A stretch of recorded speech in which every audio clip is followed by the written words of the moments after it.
board. The balloons, because we won't have balloons. Oh, yeah. Good morning, everybody. We'll go ahead and be starting the meeting shortly. Good morning. Started. You're gonna be in there, right? Yeah, I'm gonna see if I'm able to. Yeah, I was able to go Just in. make sure you mute yourself. Morning, y'all.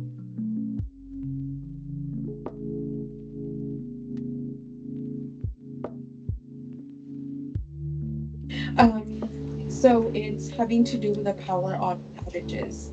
We lost some type of connectivity. Oh, sorry.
We're just gonna go ahead and give it one more minute, and then we'll go ahead and start with the meeting.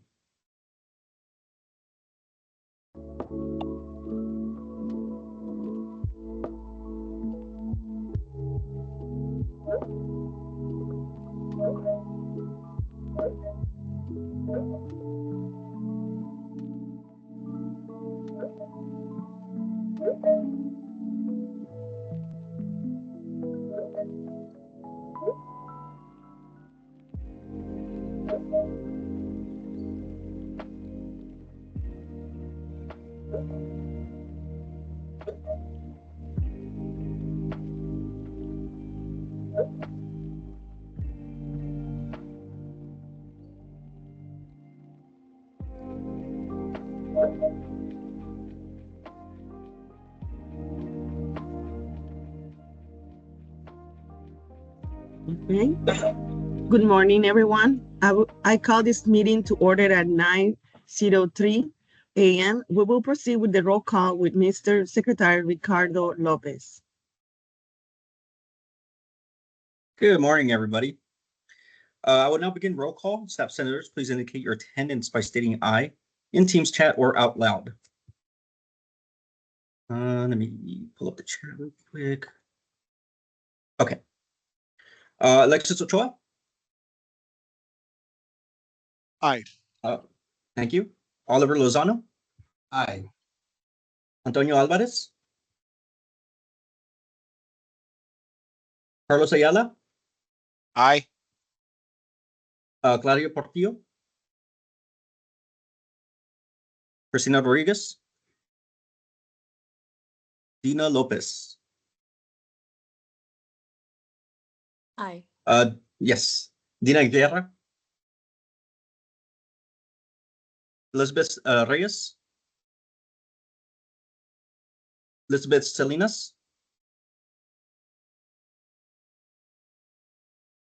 Estela Garza? Thank you. Graciela Abrego? Aye. Thank you. Jaime Miranda? Jake Gonzalez? James Martinez? Aye. Jeremy San Miguel? Aye. Caleb Buenteo? Aye. Krista Marroquin?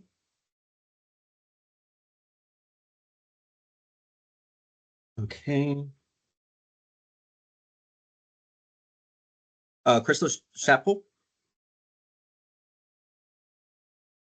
Leslie Orozco? Matthew Moncus. Aye. Matthew Lerma. Aye. Myra Garcia. Melissa Martinez.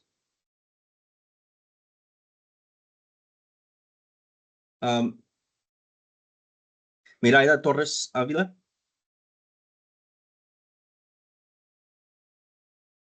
Omar Netzelski. Aye. Rolando Segovia. Aye. Timothy Odoms. And Yesenia Carter. Mr. President, quorum has been established. Thank you so much. Welcome everybody to our meeting for the month of March. Who's enjoying this cool weather this morning? It was really, really nice. Weird. Yesterday we had dust. Now we have a cold morning. So, alrighty. So let's go ahead and begin our meeting. New business. We'll start with the February 2025 general meeting minutes. Is there a motion for approve the February 2025 meeting minutes? I will move to table the meeting minutes for February 2025. Okay. Is there a second? I second. All those in favor, please state aye in the team chat. All opposed and any abstentions?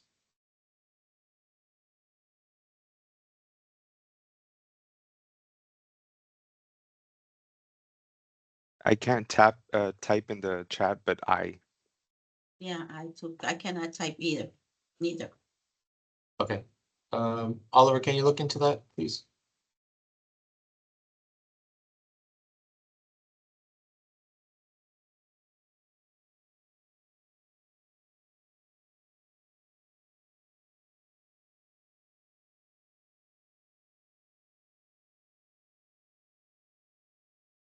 Thank you. It works now.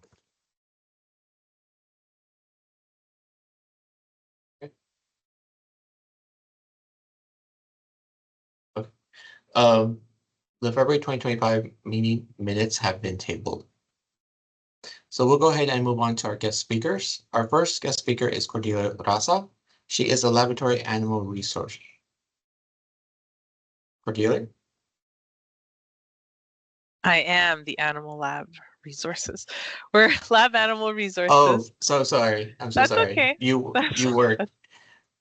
You're director of animal programs. Yes. And I have a team of people with me, Migdalia, Alvaro, and Jorge. Those are supervisors, so they take care of each of the sites. I'm just going to share the screen that I have open with you because can everybody see my screen? Yes, we can. Excellent. Okay. We have Biomedical Research Awareness Day coming up. Oh, I put May. Oh, disregard. This is March. This is next week. Oh my goodness. So March, we're going to be in Brownsville on the 25th, Harlingen on the 26th, and Edinburgh on the 27th. So if you guys are at those sites and you're able to come by, please swing by our tables. It's a good opportunity to ask us any burning questions that you have that you don't ask today. Biomedical Research Awareness Day was started in 2016. And UTRGV, we have been participating in it for 8 years now. So we are on the map, which is really wonderful, and it is celebrated internationally. And it's an opportunity for us to talk about how we take care of the animals in our biomedical research facilities, and people to ask questions, what happens, how we take care of animals, and the benefits of it. Everything that we do at the university, and I will say, I think we have a lot of reason to brag. I think we do things really well at the university, and there's a lot of chatter on the federal level right now. But we do take good care of our animals, and we do have researchers that are looking for better ways to do things. And so I think we have good reason to be proud. as a fundamental principle, everything that we do with animals, we apply the 3 R's, which is to reduce. You only use the number of animals you need to answer a question. You refine it. So is there a way you can make it less stressful for the animal or improve the data that you get out of it? And this slide shows ways of replacing. So if you don't have to use an animal, that's ultimately what everybody strives for. Because if you end up in lab animal, typically you really love animals. And so it can be taxing on you sometimes. So anything that we can do to find ways to get answers to our complex questions that doesn't use an animal is ideal. And so we're using zebrafish, not here at the university right now. We did have a researcher working with zebrafish for a while. But zebrafish are an animal model that has replaced stroke studies. They're used in bone studies. They're used in pain studies, embryonic development studies, cardiac studies. And because of their cells, they're able to take the cellular level, what you get in an animal, and actually do it on a cellular level. So we've gone from a mouse to a fish to a dish. And at some point you do have to go back to an animal, but if you can do as much as you can without using an animal, that's the goal. And I talked about this a few years ago with everybody. This idea was launched, I believe, over 10 years ago, and it's called Organ on a Chip.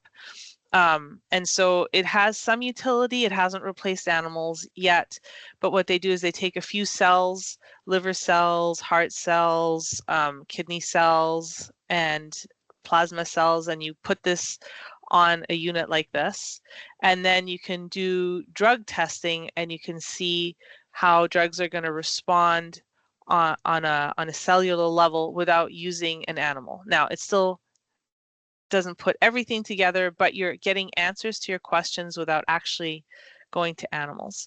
And then where we spend the majority of our time, because you're not going to jump in and want to do an animal study if there's another way of answering the question. So when people are doing animal studies, it's because they need the animal to answer it. So the majority of our time on the lab animal resources front is bringing in information that will help improve the quality of the animals' time while they're with us. And one of the most fun ones, I think, because we can all relate to this, is rat tickling. They know that if you tickle rats, they have a very positive feeling of engagement with you. And so you have to do it properly. I took a rat tickling introductory course, and then they sent out a survey a few months later, and they're like, "Are you doing it properly?" And I was like, "Yeah, of course." But they've been working on it so much and refining it, and so they're able to use ultrasonic microphone, and they make noises that we can't hear. So it's like beep, beep, beep, all these noises. And if you're doing it properly, it falls within this frequency. And if they're not liking it, it falls within this frequency. And up here at the top, I think is one of the most important things, is we really have to pay attention to what our animals are telling us. Sometimes they don't like it. And I did meet a rat. He did not like being tickled. Maybe he didn't like me, but he did not like being tickled. And so that is not how we interacted. But they do get a lot of enjoyment out of it. And they know that you like them when they come up to you. And so I'm briefly going to touch on the whys. I spent way too much time trying to make the slide work. It's not perfect, but it's just going to run through a list of some of the incurable diseases that we have. Is it? No, it's not. Oh, here we go.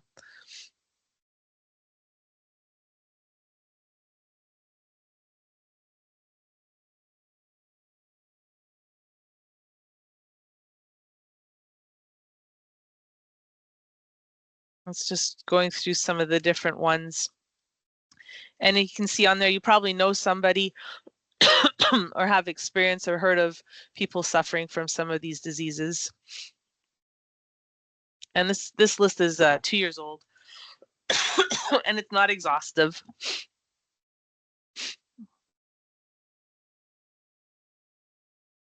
But this is why we do what we do. And so you think, okay, there are a lot of diseases we don't have cures for. What about old drugs? Morphine's been around for 200 years. And so they identified its functionality because they could tell that if they modified it, there were no effects on animals, and other ways it was more powerful. Has any, you don't have to out yourself if you don't want to, but has anybody not heard of morphine? Okay. Let's see. Everybody has. Okay, good. So yeah, so it was discovered, it's synthesized about 200 years ago, and it's still our go-to drug. And so I will just say that, glossing over without getting super sad, but there's, you know, they still has problems, severe nausea, itching, and constipation. This is what they're highlighting. But I've been on morphine, and you also get disoriented, you have dizziness, you have sleepiness. And so just keep this in mind if you have loved ones, end of life. You want to mitigate their pain, but it would be really nice to be able to have them be fully present for you as well. And so we still have work to do on drugs. What about new diseases? We were just at a Texas branch conference in League City, and we met one of the vendors. She has a grandson, and she just found out in, I believe it was 2022. I think that's when her son was born. They thought he was being born with a genetic defect, and the doctors were very concerned. Her grandson was born, and he was fine. It turned out that her daughter had a genetic defect, and it was a disease that nobody knew about. But because our technology is improving, we're able to find things that we were not aware of before. And she had symptomology, and it has been progressing and getting worse, but they don't have answers for it. They still don't understand how it works. And so all the diseases that we know of, they're not static. There are things that we're learning and we still have to understand. And this is 2021 and 2024. So these are just new diseases that have been identified. And because I promise I'm going to keep it light and happy, ethical animal research is making the world a better place. And we are going to be in 3 different locations over the next coming week. So please do come by our tables. We have games and literature, and you can talk to my team and ask them any questions, and myself, and just be able to show support for finding cures for diseases. And these benefit both animals and people. So if anybody has any questions, I'm open. Well, thank you so much for all that information. It's very, very interesting. I do have a question. So how long do you test on an animal? Like, well, it depends on the study that you're doing. okay. So for cancer, what you need to do is you need to have a tumor in the animal that you can try treatment on. And so there's different studies you can do before you get the disease, prophylactically. Like a lot of people take blood pressure medication, early, right? It's like, oh, I have a history of, and so people are taking medication early. And then there's therapeutic, which is after. So it runs the gamut. You can do a 1-day test because maybe you discovered there's a plant in your garden and you notice when you take it, you're really happy. So you want to know how long is this going to be in your system. So that's called a PK/PD study.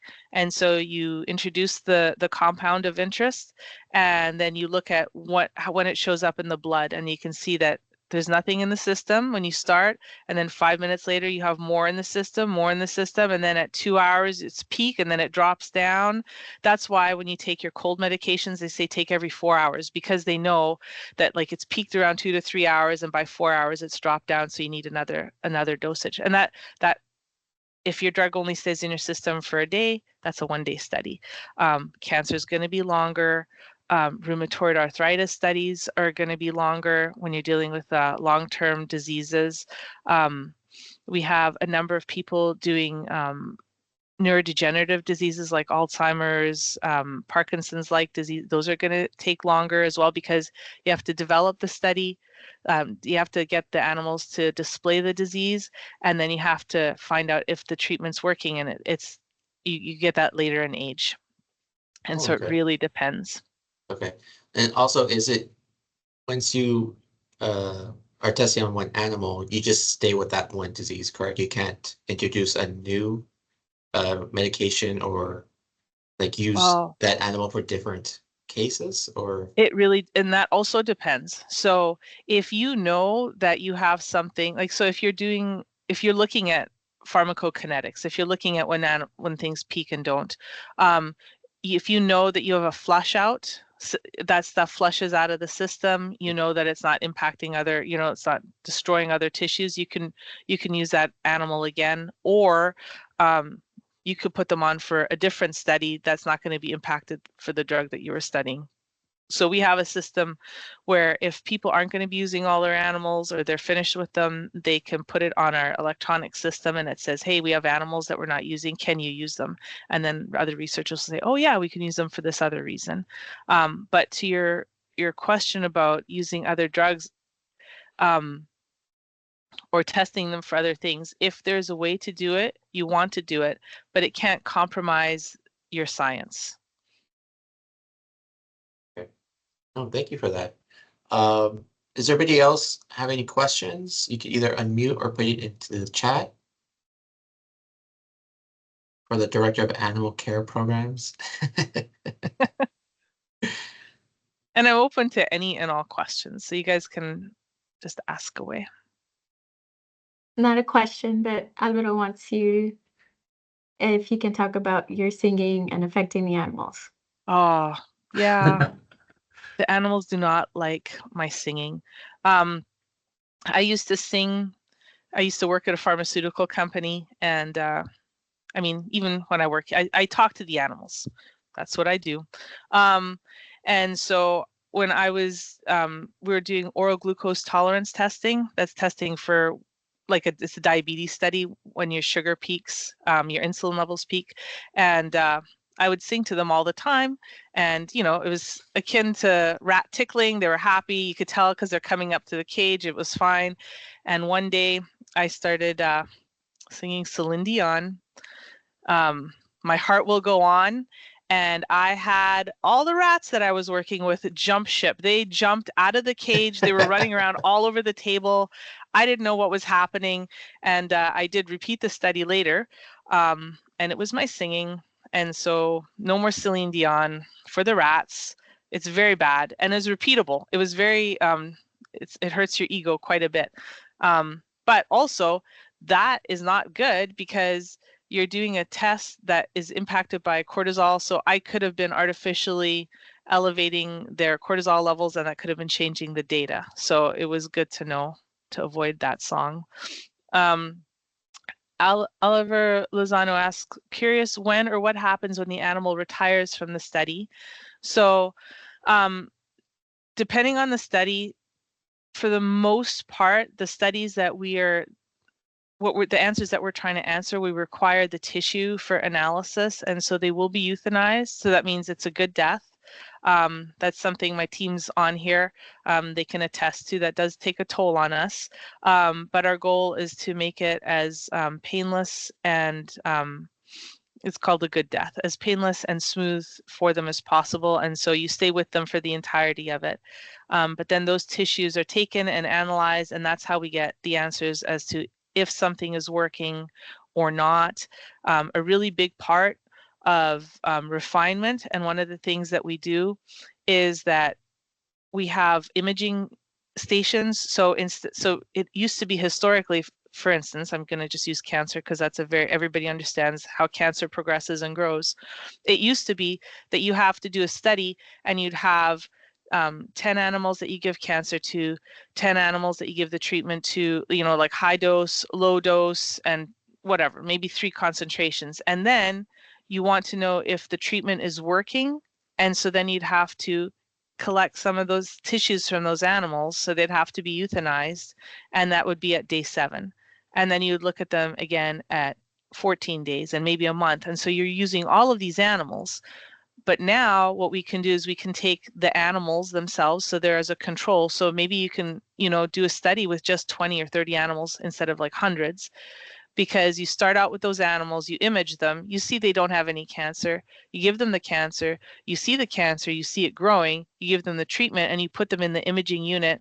And like that slide that I had where it showed the pretty colors, it illuminates, and you're able to track if you have growth or shrinkage. So there's a lot of work being done to really, ultimately we really want to reduce the number of animals, if not use them if we can avoid it.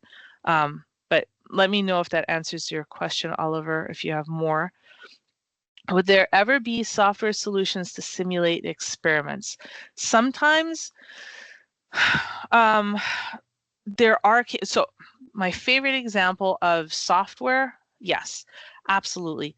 Software is used when they're creating new surgical tools, surgical instruments. So when you have a surgery done on you, there's a needle that they use to tie you up with, or instruments to grab your tissues, rat tooth forceps. All of those they used to use on animal skin, and just to see how it impacted it. But skin is a pretty static, not if we're talking about diseases, but just its elasticity, its properties, how it responds. We have a wealth of information. So we have simulations, and so they can take their instruments and they can manipulate and crush strength and test it all in a simulated environment. And then they can take it and even use it on prosthetics. Everybody, what's that show? Oh my goodness, where they have Mythbusters. It's kind of like Mythbusters, right? They have all those synthetic skins and everything. So you take it from the computer simulation to that, and you're able to get a lot of information that way. But when you're talking about diseases, it's complicated because there are so many and that's why we ultimately have to go to the animal, because there's so many variables. And you could maybe get to a point where you have a software and you're like, oh yes, like every single time that, I take Tylenol, I can see that this happens. So anything that does this is going to be better than Tylenol. But I can tell you that even in the animal models, when you run them like clockwork, you get really, really consistent data. And then you can offset your data collection by 2 hours and be answering entirely different questions. And you can't do that in a simulation, because we still don't even understand all the things that are impacting how our cells and tissues are responding to things. Does that answer questions? Yeah, go ahead. So just to, what do you think of AI? Like inputting a situation and it generating. I know it's a popular topic nowadays. It is. Do you think that can benefit your research? Well, there is a ton of work being done, and the answer is actually yes. AI is going to be able to help with things right now for the lab animal part. So we're taking care of the animals. They are creating cages where you monitor the animals' behavior 24/7. So right now, we have facilities contacting us if there's an issue, like the power outage yesterday. And then we have to go and we have to physically respond. When we do our health checks, because these animals are prey animals, they like to hide how they feel, so you see them when maybe they're a little sicker than you want them to be. But now with this AI technology, they're monitoring the behavior 24/7 in these cages purely for welfare checks, like how are they doing? And they're able to identify an animal that's going to get sick up to 4 or 5 days earlier, just by the way they're moving within their cages. You're able to, with AI, identify when animals are eating. So if you have an animal, you can, find out if they're consuming food or not. So the amount of data that we're going to be getting from software that's analyzing behaviors is incredible. They also have, to Dustin's point, the software simulations. They do a lot of work with taking chemical crystallizations and seeing if you can get all these different structures and running them through tests. And that does filter through some. But again, we have the human limitation there. Yeah, so AI is going to change a lot of things. It's just my personal, we have to just use it. We have to use it properly. Right, correct. Yeah. Awesome. Is there any more questions for Cordelia?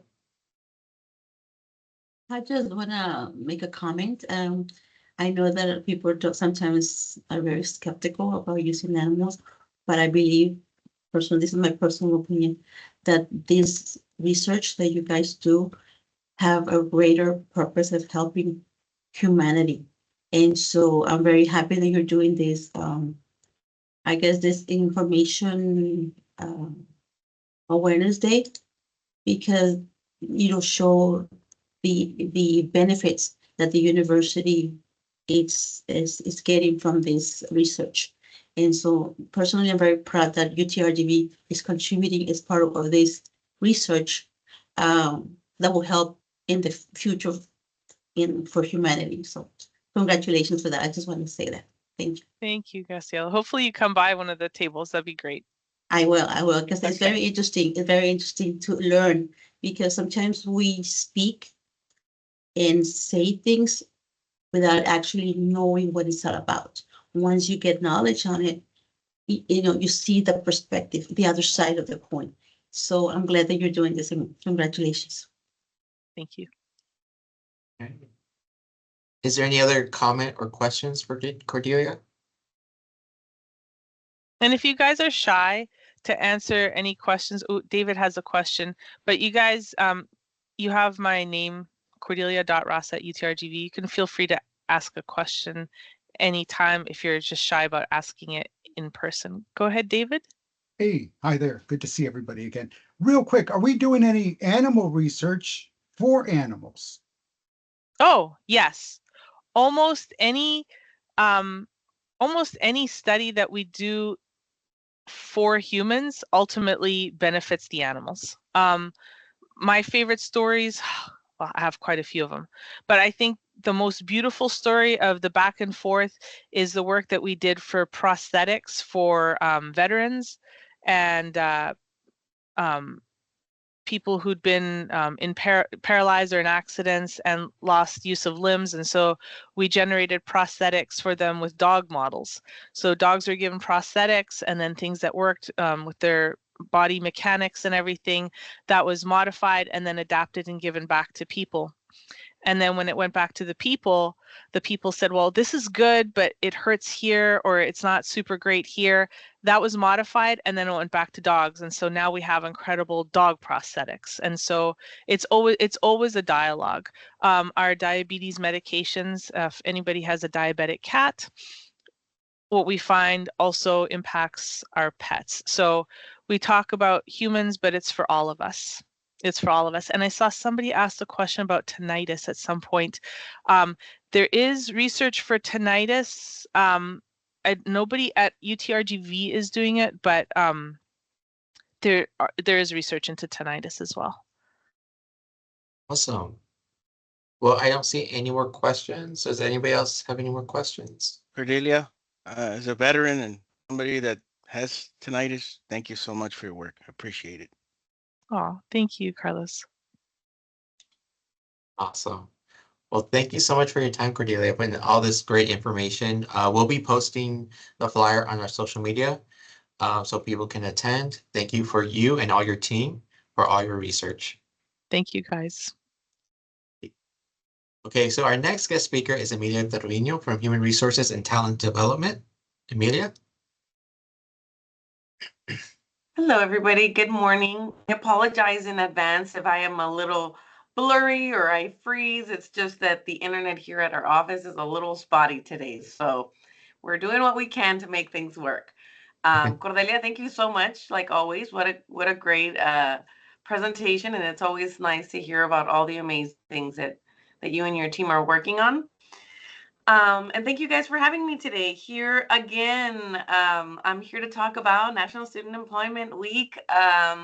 I've got my little background just to promote it. As you guys know, that will be from April 14th through the 18th. And what I really wanted to share with you guys today is the different events that are going to go on. And I'm hoping that you guys really do encourage all of your student employees to participate in our events. Our team collaborates with different departments throughout the campus, and we work really hard to make these events possible for our students.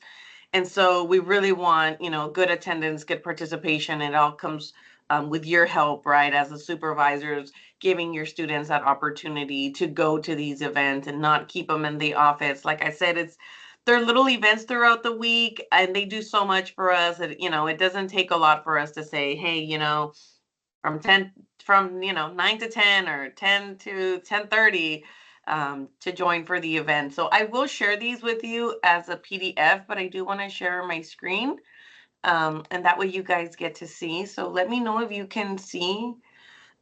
We can see Okay, it. perfect. Thank you. So we do have different events going on every single day.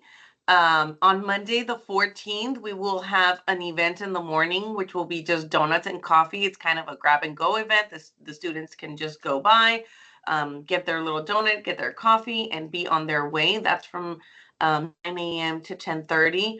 And then in the afternoon, we will have what we call crafternoon tea. So we'll have a nice little tea for the students, and we will also be collaborating with the counseling center for that. And so they're going to be doing like a little stress management session for our students. Tuesday, you will not see anything on our flyers. However, Tuesday is when is the actual award ceremony for those students that were nominated and for the supervisors that were nominated. And I really want to thank you all, because thanks to your support, and Rolando, thanks for having us here. We actually exceeded the amount of nominations for both students and supervisors this year from previous years. So that was all thanks to you guys, and encouraging your students and nominating them, and for all of the great work you guys do as supervisors. So we will honor individuals at the Brownsville campus on Tuesday, and that one is invite only. So if you guys already received an invite, that means someone nominated you or you nominated somebody. Similarly, on Wednesday, we'll have the same event at the Edinburgh campus at the Student Union Theater. And then, of course, on Monday, we're going to be very busy, because Monday there is also that summer part-time job fair that the Career Center is hosting, and they've already sent out emails on that. We will have an HR table there representing at that fair. And I believe that Ms. Bertha Lance already sent you guys a little slide in case you cannot represent at that moment, or you say, well, I don't have coverage because I'm going to have my students attend. Not to worry, you can send me a little slide with your job and I can promote it for you. And the team can do that as well. So we will gladly do that if you can't attend. And then on Thursday, again in the morning, we have a little muffins and coffee grab and go type of event. And then in the afternoon, we will have nachos for our students, but we'll also have a little educational component there. And with that one, we're going to be collaborating with the Career Center. We're very excited on that one. And it's basically to, elevate our students and prepare them for their next professional journey post-graduation. And then on Friday is my favorite day, actually, of all the days, because it's Luck and Laughter. So we'll do a UTRGV Loteria theme at the game room, both at the Edinburgh and the Brownsville campus. And the students get to play Loteria and just have fun and have really neat prizes. And so I will start with the Crafternoon Tea. This is just a little bit of a flyer just for that one. Like I mentioned, stress and time management workshop that we will be doing with the counseling center. They did a similar session last year and it was so nice. Even us as a staff being there for the students really enjoyed it. So swing by if you guys can. Like I said, really encourage your students. I know they're, they go through a lot with work and school and, there's a lot of stress. So these types of sessions really help them, not just in their, educational life, but also as employees, right? Because they're going to be giving little tips and tricks on how to manage time.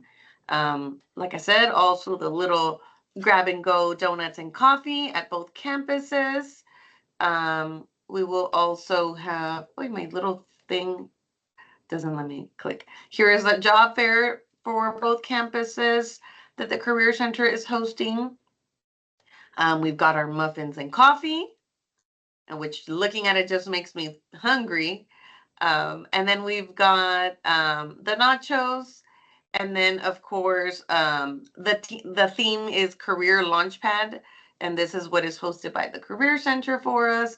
And then Luck and Laughter, our Loteria game. So, yes, a very exciting stuff going on for us. And again, thank you guys so much for all of your continued support. And I hope that you tell your students to go, and that way we have a good turnout for them. And they feel good. They feel celebrated and appreciated for all the work they do for us. Awesome. That's where a lot of good events, a lot of food. Yes, and we do put a lot of effort into it, like I said. So we do get excited to see our students turn up at these events. Oh, no, that looks amazing. Quick question for the job fair. Should students bring their resume? Yes, and the really neat thing about the job fair is it's not just going to be departments that are on campus that are interested in hiring students, whether it be for the current semester or for the summer. But the Career Center also invites select companies outside of UTRGV that are also hiring, and a lot of them have like summer programs. So that's kind of what they're targeting, the summer employment. So yes, our students can gain work experience not just here but also outside of UTRGV. So they should, kind of be dressed up for maybe an interview. Absolutely. I would always encourage, wear a professional attire and take your resume and be prepared for that little on the spot interview. Absolutely. Would you be able to provide us the flyer so we can share it with our students? Yes, absolutely. I will put them in our chat right now after the presentation. Awesome. Is there any questions for Amelia? You can either put it in the chat or unmute.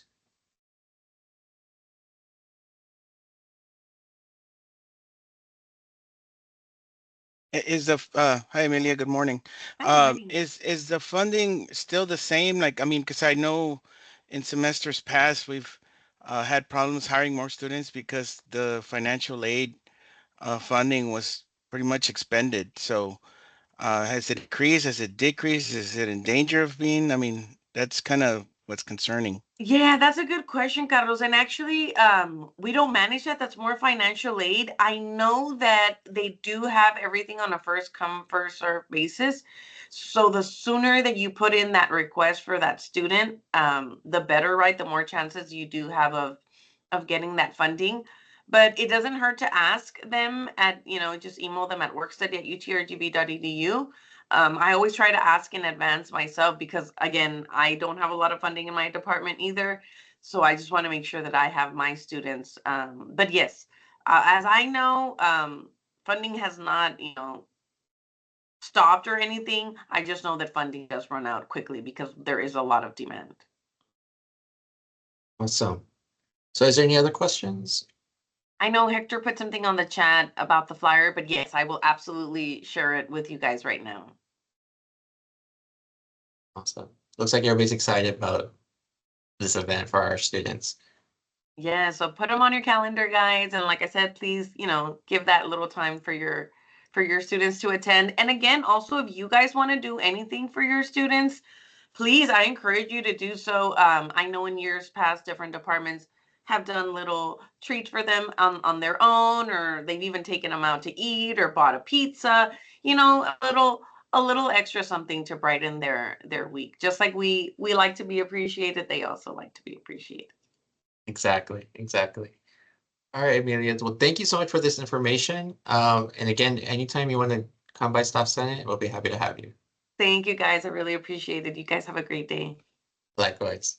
Thanks. Our next guest speaker is Samantha Lopez from Interdisciplinary Programs and Communication Engagement. Hi, good morning. Can you all hear me? Yes, we can hear you. Awesome. I'm not sure if you can see me. Yes, we can. Okay, perfect. Good morning. My name is Samantha Lopez, and I am the director of various grants here at UTRGV, but I did want to talk to you about an opportunity for staff members to be a part of a couple of workshops in one of our grants called Puentes, a cultural wealth model for student success. So Puentes is a grant, a Department of Education grant, and it's a 5-year, $3 million grant.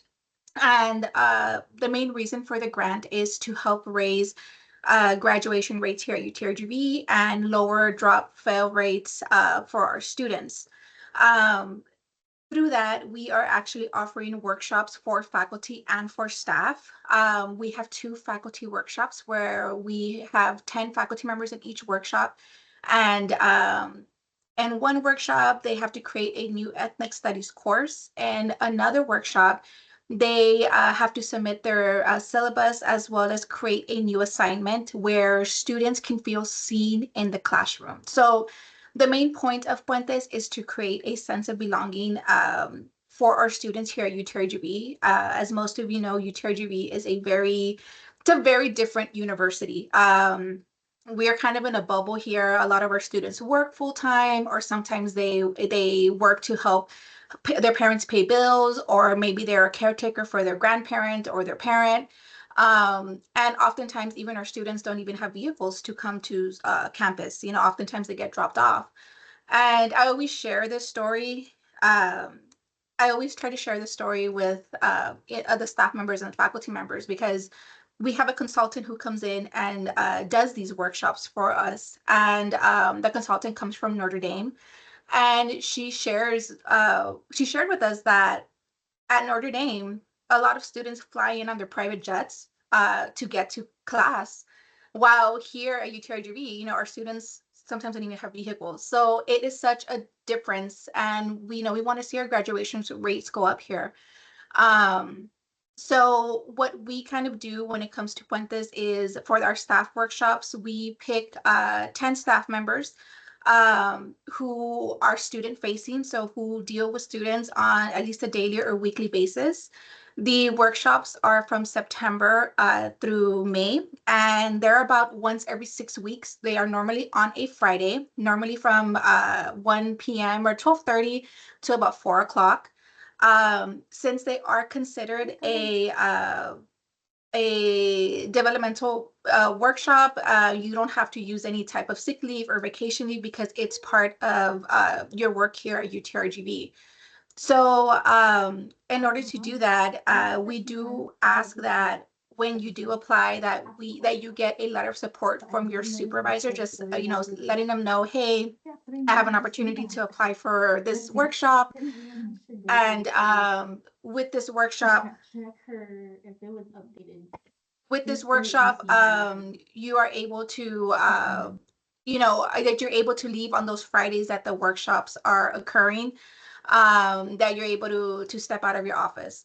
We normally give plenty of time with the dates to let you know, hey, we're going to be meeting in Edinburgh on, this day. We're going to be meeting in Brownsville on this day, to ensure that you're able to give your supervisor and your department plenty of time to know that you're going to be out, those days. What else? I'm going to share my screen so you all can see the letter that we normally send out.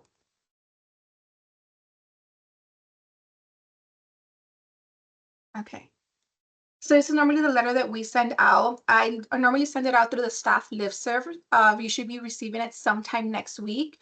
But if you do want this letter sent to you personally, just in case you might miss it on the staff listserv, I will put my email in the chat, and you can send me an email and say, hey, please send it to me personally. So it's just a little bit about what we're doing. It's a year-long staff learning collaborative that brings together student-facing staff members from UTRGV to participate in professional development workshops, focusing on better understanding UTRGV students' needs, as well as exploring and developing new ways to engage in student support resources.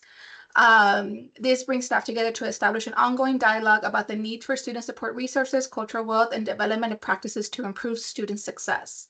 So all in that is saying that we want our staff to be able to create a welcoming environment. Not that you don't, because I'm sure everybody here does, but just kind of teaching you new ways, new things that are being done at other universities, so students can feel welcome in your department, in your centers, anywhere that students are welcome. As part of this participation, since we are a research-based grant, we do give an incentive.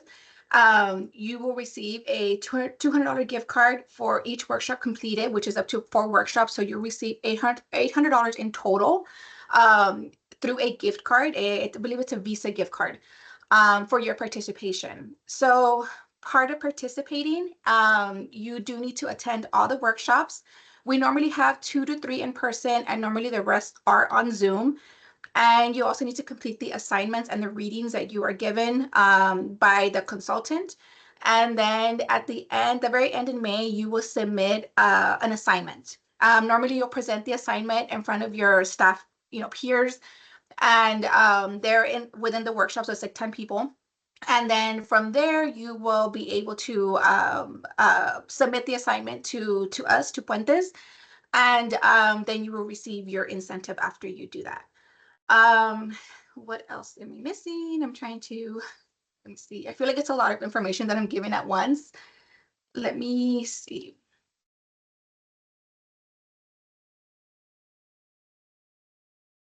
So these are the questions that you will be asked on the call that's going to go out to the listserv. We're going to ask you just some questions, office, department, center that you work at. Why do you want to participate in this collaborative? What needs in your program do you feel and hope this professional development will address? Will you be available 3 Fridays in the fall and 3 Fridays in the spring to attend workshops? Have you had the opportunity to talk to your supervisor about your desire to participate in the staff learning collaborative? And if you're selected, can you provide a short letter of support signed by your supervisor? And before I forget, a part of this workshop, you'll be working with Assault HSI partners. Thank you, Estela. I just saw your message. Thank you, Oliver. They have been part of Puentes year 1 and year 2, so it is amazing work. But a part of Puentes is you will be working with Assault HSI partners, which are student partners. So this you will meet with them on one-on-one basis, and you will also have a workshop with these students. And they will also be giving you feedback from the student perspective. And again, it's just feedback. It's not something that you have to do. A student might give you, some feedback on something, but you think, oh, I don't know about that. It's not something you have to do. It's just more of this is a feedback from the student perspective. And, that's what we want. We want to see what the students need, and how else are we going to know if we don't involve students? So our Assault HSI partners will host a workshop, and they'll give you student background and perspective, and you'll be able to gain a lot of knowledge from all of this work. It's amazing work. I have learned so much on how to make my office more welcoming. Our staff members, like how to be able to see things from the students' perspective, because oftentimes we forget that even though a lot of us have graduated or have gone to college or are currently in college, we often tend to forget that students who are 18, 19, 20 years old is a totally different thing than somebody who might be in their 30s, 40s and have already finished college or are currently in college. So we want to make sure that we are able to help all our UTRGV students through this Puentes workshops. I know one thing, and I know I'm sure I'm probably going to get this question because it is a Department of Education grant. We are aware of everything that's going on right now. And I'm also aware that today something's supposed to be signed for the dismantling of Department of Ed. We are also looking for alternatives. We have other grants that do not come from the Department of Education, and we're also looking for alternatives just in case that we do not get funded again, that we are able to continue this work through a different type of grant. So I don't know if anybody has any questions for me. Anybody, I'm sure people have questions, so feel free to mute yourself or type the question in the chat. Well, thank you so much for all this information. It looks like a great workshop to be part of. I do have a question. Yes. So personally, what outcomes have you seen from these workshops?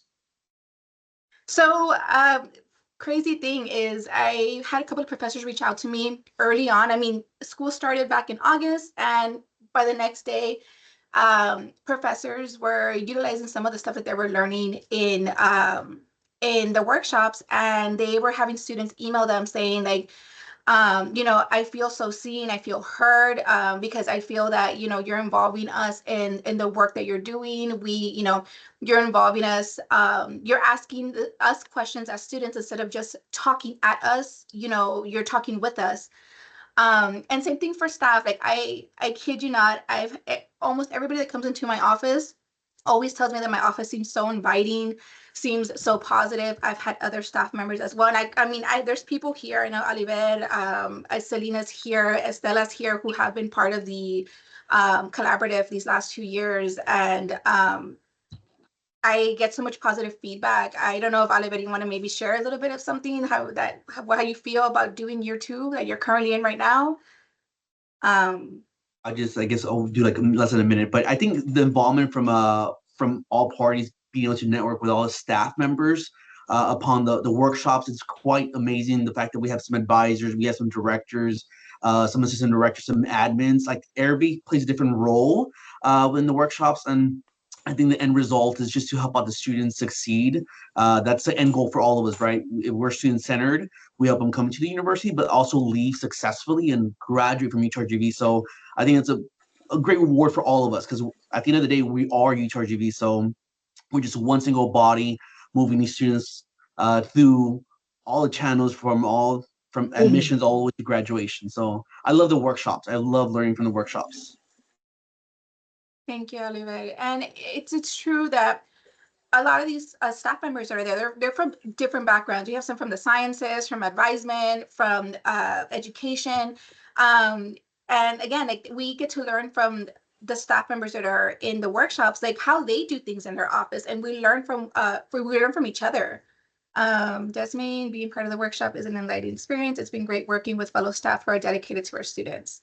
Thank you, Desmond. It makes me so happy to see the positive outcome. I was very nervous when we did year 1 because I didn't know how people were going to take this. I didn't want staff or faculty to think that they needed help in how to treat their students, or that wasn't what we were trying to do. Our focus was we want to learn from each other and teach each other the things that we do in our offices.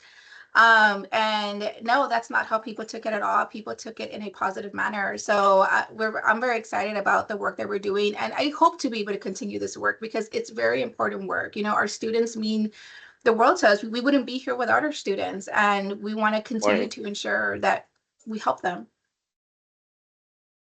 So what's one thing that you can recommend for to engage with our students? You know, just one thing that you would maybe recommend.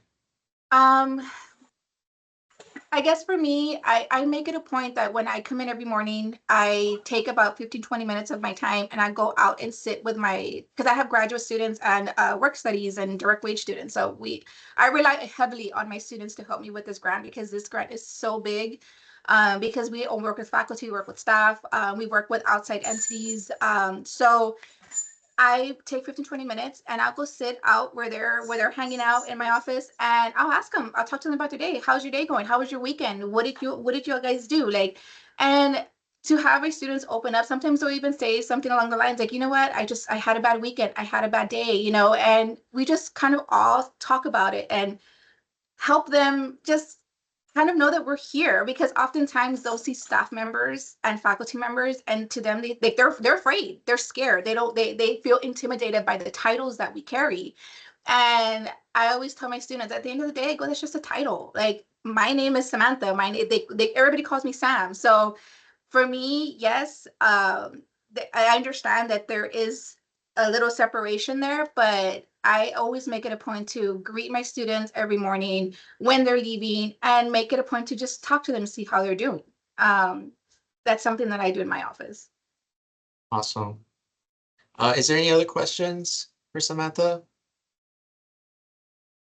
Thank you, Dora. Sounds like something all staff should be a part of. And that's our hope, is that we can continue this after the 5 years, is maybe institutionalize it, where we can have all staff and faculty maybe at one point be able to do all these this workshop and do the work. It's amazing work. And I love to see, I love getting the emails with the outcomes from people, like letting me know how something, like what they learned is something they're using in their office and they've noticed a difference. So any other questions?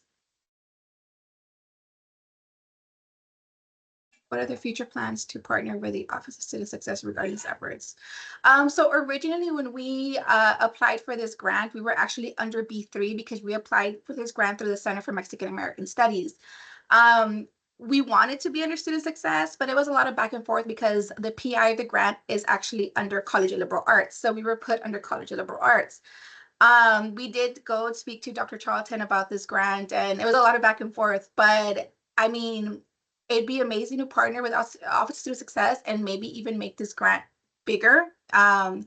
We also wanted to take this grant through the STEM route. That was going to be our goal to do this year, is to make this grant much bigger than it is. But obviously with everything going on right now with the Department of Ed, I don't know if that will happen through the Department of Ed or if it'll happen through another route. But Peter James, if you want to reach out to me, we can discuss this. I can get with our PI, Dr. Stephanie Alvarez, and maybe we can have a meeting and talk about, partnering with the Office of Student Success. Awesome. So question, what is the time frame for the application process? So the application will go out probably about next Tuesday, next Wednesday. I normally leave it up for about 30 days. And from there, I'll get people, asking me questions. They'll normally email me, but I'll normally leave it up for 1 month. So it will close around mid-April. And then from there, we normally take about 2 weeks because we go over to the applicants as a team. The person that's leading this particular workshop, or the faculty member, the co-PI, would be Dr. Patti Feria from biology. And so she will be helping us with that. And we as a team, we go through all the applicants. And then once we choose the applicants, we'll normally find out by the beginning of May, normally the first week. We'll send out the emails for the invite, and we'll send all the information letting you know all the dates that these workshops will be occurring. And the workshops do start in September, normally towards the end of September, and they run all the way through May. And just please, when you do apply, please make sure that you have a letter of support from your supervisor. It doesn't have to be a long letter, it can just be a paragraph. But a lot of people last year, I noticed, would not put the letter of support. And, when I would email them to ask for one, they normally wouldn't get a response, or if I would get a response, it would respond late. So we weren't able to put them in the pool of applicants. So you just need a short letter of support, letting us know that your supervisor says, that they support you attending these workshops, and that, and then from there, just you'll be in the applicant pool. So that letter is needed because it's during working hours, correct? Yes, because it is during working hours, and since it's part of UTRGV work, we want to make sure that that your supervisor and your department is supportive of this type of work. We wouldn't want to, cause any issues with your department or anything like that. So, okay, is there any more questions? Often, how long are the meetings? So they're normally from 12:30 to about 4 o'clock. So what is that, about 3 hours, three and a half? They're about every 6 weeks or so. We normally do not have any in November or December because we're already heading towards break. A lot of people are just trying to close out the year. So they're normally September, October, and then February, March, April. So we normally have about 5, at the most 6 workshops. In September, though, we do have a retreat. So the first time we did it was this past year. We invite everybody from year 1, we invite their supervisors, and then we invite everybody now from year 2, and we invite their supervisors from all our workshops, including faculty and staff. And we get together, we get to go to the bar room, we talk about the success of year 1, we talk about what to look for in year 2. We invite our consultants who are leading the workshop. So all our consultants are from outside of UTRGV. We have some consultants from California, we have one from Notre Dame, and then we have one from University of New Mexico that come in, and they present themselves. They talk a little bit about what they do, their work that they do at their university. And that normally is from about 9 to about 12. And then we break out into our first workshops after lunch from like 1 to 5. But after we have the retreat, every month it will be from 12:30 to 4:30 at the latest. I'll normally put the time slots in the letter that I send out if you get accepted. We do provide lunch as well. If we ever do have morning workshops, we provide breakfast. We provide meals for all of these workshops. So just so you know that you won't be sitting there hungry. You won't have to go to lunch first. You can come in and we will feed you. Okay. All right. Is there any other questions? Well, let me just say thank you so much for doing this workshops. It sounds amazing. Great information. And of course, yes, we're here for our students. We want to make sure they feel welcome. So thank you. Thank you so much. And if you have any questions, feel free to send me an email or stop by my office. I'll put my office number here at the bottom. And just in case you want to ask me questions. Thank you so much. Awesome. All right. Thank you. Thank you, Samantha. Oh, somebody has a bad cough. All righty. So moving on with our agenda, next will be the committee reports. I'll hand it over to Communications Chair, Jeremy San Miguel, sorry. Hey, corrections. Thank you. Hi, everyone. Hope that you are enjoying your spring break. It is a very quiet, at least on the Edinburgh campus. So we have officially posted all of the submissions and the winners for the door decorating contest that went on last month. And it was a really, really hard time with staff Senate members choosing who was going to win because your pride was so infectious and the creativity was just in complete abundance. I mean, we were, I think, correct me if I'm wrong, Rolando, all of us were taken aback really by the by just the sheer impact of your pride on campus. So if you haven't yet, please make sure you check out our Facebook and Instagram, like the post and just see UTRGV pride. And ideally, as the years continue going on, the competition can get even more, more extreme, ideally. And I don't know if we have our social media stuff posted. We don't yet, but I'll make sure after my update to post the links to our social media. And aside from that, if you would like to present at a general meeting in a space like this, we had over 225 people sign up today to be on this call. If you have events or programs or initiatives that you would like to share with the greater UTRGV employee pool, please make sure to connect with us, whether that be for us to purport your information through our listserv or again to be on a general call. I'll also drop those links in the chat as well.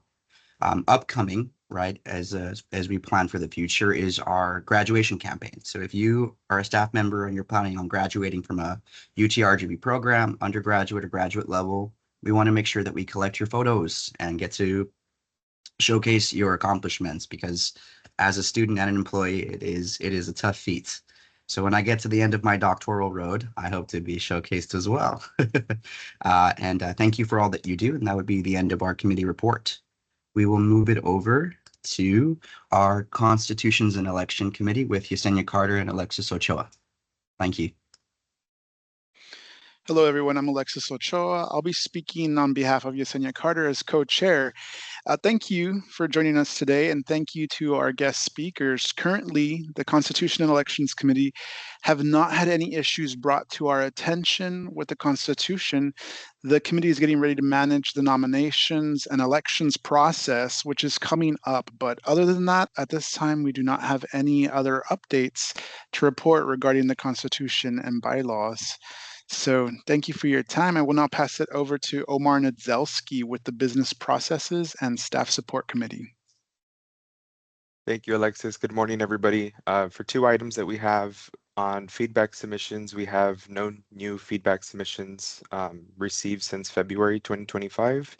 And then on prior submissions that are pending updates from respective departments, follow-up emails have been sent, and we hope to share these pending updates with Staff Senate soon. Next, I'll go ahead and pass it over to Ms. Crystal Maruguin from the Staff Success Committee. They're currently not present today. Okay, so we'll go ahead and move on. Neidra? Yes. Okay. I will now move to open the floor for public comments and questions.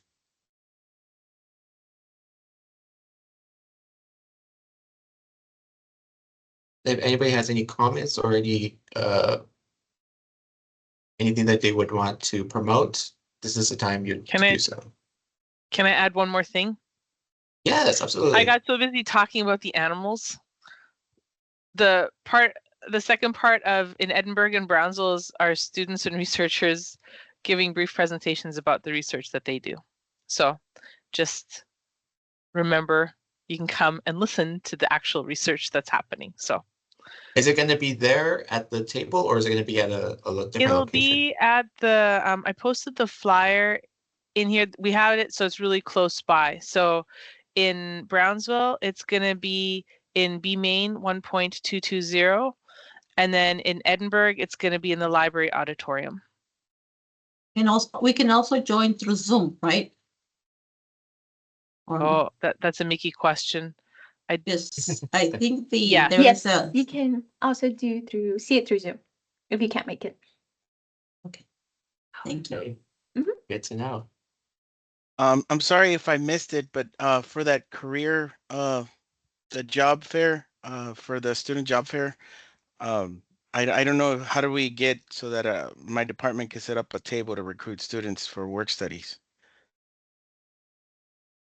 I don't know if Amelia is still on, or somebody from student employment.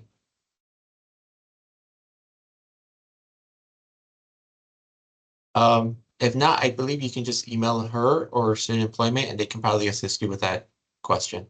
Yes, Carlos, I'll go ahead and contact you. Thank you, Fatima. Thank you. Of course. Is there any other comment or maybe would like to share? Hello. Good morning, Yes. everyone. This is Irma from IT. I'm the IT Business Relationship Manager. And we just want to remind everyone and encourage everyone to start using Zoom AI Companion. It's now available in Zoom, so they can take their meeting notes. And of course, that's pretty much it. Continue using Copilot. It's available free for everyone. It's at copilotmicrosoft.com. So yeah, just to leverage the AIs that we're available, so we can be more efficient in what we do, right? Treat it as a AI intern, right? It's not like, full on partner, right? But it does help you get started. Just treat the AI like the Copilot as an intern, and you'll be fine. That's it. So, Irma, is there like a tutorial for that if needed? Yeah, so we've been communicating through Messenger, right? That we don't send emails anymore. We put it on social media, but mostly on Messenger and Viva Engage. We post what's going on, like where you can get it, how can you use it. There's training links there that we provide, where to log in. So all the who, what, when, where, why, and how is available on those posts. So you can do a quick search for Zoom Companion on Messenger, and you'll see one of the latest messages that has been posted, as well as anything related to Copilot. Awesome. And Thank these you for have that. been, in case you're wondering, these have been fully vetted by the Information Security Office. They've been approved for your use. So have at it. Thank you. All right. Thank you, everyone. So is there any more public comment or questions?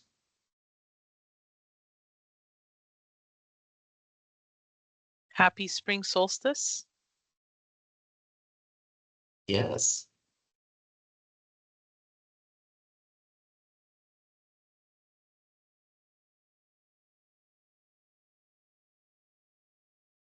Thank you, everybody, for sharing the links.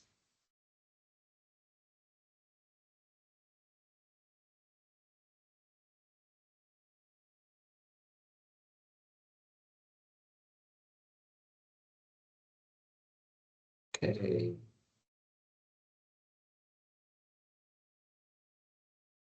Going once, going twice. All right. If there aren't any further public comments or questions, we will now move to make a motion to adjourn. I move to adjourn the Staff Senate General Meeting for the month of March. Is there a second? I second. Is there any debate or discussion? Debate or discussion? Debate or discussion? All those in favor, please state aye in the team chat. All of those opposed, any abstentions?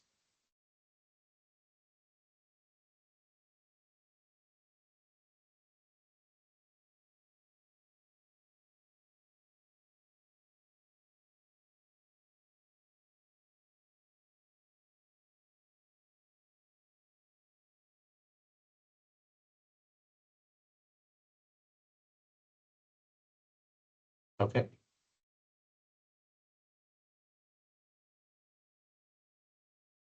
Neither. Mhm.